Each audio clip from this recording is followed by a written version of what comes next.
I was 15 years old when I became pregnant. In the year prior to that, I had become a different person. I was no longer the outgoing, funny, and confident girl that I had been. Instead, I was on a path of self-destruction. I had pushed my family and friends away for a new group of friends and an older boyfriend. I went from being an all-star athlete in basketball, volleyball, and softball to not playing any sports. Instead of my usual A's in school, I was skipping classes and I had no desire to learn. My best friend and boyfriend at that time tried to convince me that the only choice that I had was to have an abortion. People around me had told me that having a baby so young would ruin my future, but deep down in my heart, I knew that that wasn't true. Abortion wasn't an option for me. I was the only person that was ruining my future at that time, not a baby. I felt alone and scared, and I wasn't sure how to get out of the mess that I had made and how to face all of the people that I had disappointed. I moved into St. Elizabeth's maternity home when I was 8 weeks pregnant, which was more than 17 years ago. I didn't want to go, but my parents knew that it was what I needed.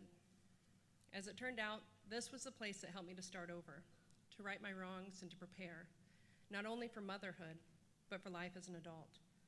My counselor there, whose name was Dee, helped me to think about who I wanted to be and what type of mother I wanted to be, not who I was or who I had been. I made goals, long-term and short. I went to school and was fortunate enough to be able to work at my own pace, which was something that I needed since I had wrecked my grades the year before. I was able to redo those classes while earning a year and a half worth of high school credits in 8 months. I started my first job as soon as I turned 16, and it wasn't just any job. It was a job in an after-school youth program that the women from St. Elizabeth's had referred me to. I couldn't believe that the school would want me working with children, that they weren't ashamed of me, but they didn't judge me, they accepted me, and it built my confidence tremendously. The house parents took me to church on Sundays, and it wasn't just any church. It was a church where I never once felt judged or condemned by the congregation. The people there were so sweet to me, and it was at that church, at 16 years old and 8 months pregnant, that I got baptized. As much as I had judged myself, no one from St. Elizabeth's ever looked down at me with disappointment. I can't say enough good things about the house parents that were there for me during those 8 months. At 15 years old, I had a lot to learn, most of which didn't seem too important to me before I moved there, like how to cook, how to do laundry, the importance of daily cleaning, to name a few. Those ladies not only taught me life skills, but just as important, they listened to me and offered comfort and advice when I needed it most.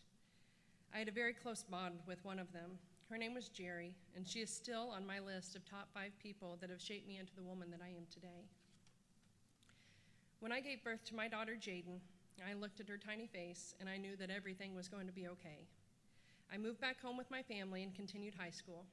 I graduated when Jaden was 2 years old, and from there I went to college and worked part-time and raised her until I took my first professional job when she was 5. I married my husband, Dan, when Jaden was 8, and he adopted her. We now have 2 more children, and I'm blessed enough to be able to work from home part-time so that I can enjoy what is most important to me, and that's spending time with my family.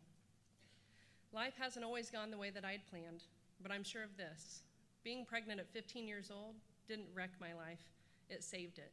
It gave me a purpose, and it brought me to my Savior, Jesus Christ. And without St. Elizabeth's, I would not be the person that I am today. Thank you.